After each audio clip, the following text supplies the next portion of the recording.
আবুল বলতেছে কোরআনে এত নাচ কেন? সূরা নাসের মধ্যে এত নাচ কেন? আরে নাচতে কইছে, এই জন্যই তো এত নাচ। ভাই নাচতে বলছে, নাচতে বলছে।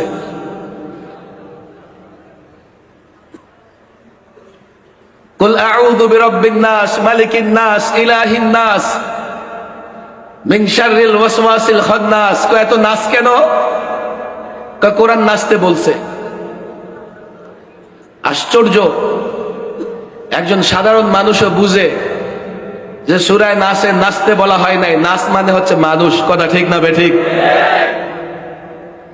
এরপরেও তারা আবুলের অপরাধ দেখে না। তারা অপরাধ দেখে তাওহীদি জনতা যারা প্রতিরোধ করতেছে, এদেশের সংক্ষুব্ধ বিক্ষুব্ধ তাওহীদি জনতা যদি কোনো অপরাধীর বিরুদ্ধে দাঁড়িয়ে যায়, প্রতিরোধ করে, প্রতিহত করে, এই দায়িত্ব তাদের।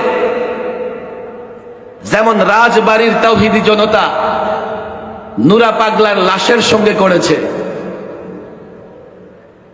কবর থেকে নুরা পাগলার লাশ তোলে, রাজপথে আগুন দিয়ে পোড়ায়া, ফায়ার সার্ভিস দিয়া ব্রাশ করে দিয়েছে, তার ছাইয়ের চিহ্নটুকু নাই। এখন ওরা ফতুয়া জানতে আসে আমাদের কাছে, হুজুর লাশ পোড়ানো কি জায়েজ আছে? আমি বললাম তোমরা 2-4 দিন আগে কোথায় ছিলা? যখন নুরা পাগলার ভক্তরা তার কবরের উপরে বাইতুল্লাহ কাবা বানায়া তাওয়াফ করছে, তখন তোমরা কই ছিলা? ফতোয়া জিজ্ঞেস করলা না? এলাকার সাধারণ যুবকেরা প্রথমে আলেমদের কাছে গিয়েছে, আলেমদের বলেছে হুজুর বরদাস্ত হয় না এইভাবে বাইতুল্লাহ বানায়া কাবা বানায়া একজন গাঞ্জাখোর, ইয়াবাখোর, নাস্তিকের কবরের উপরে কাবা বানায়া এলাকার যুবকেরা তাওয়াফ করবে, ভণ্ডরা তাওয়াফ করবে, বরদাস্ত হয় না।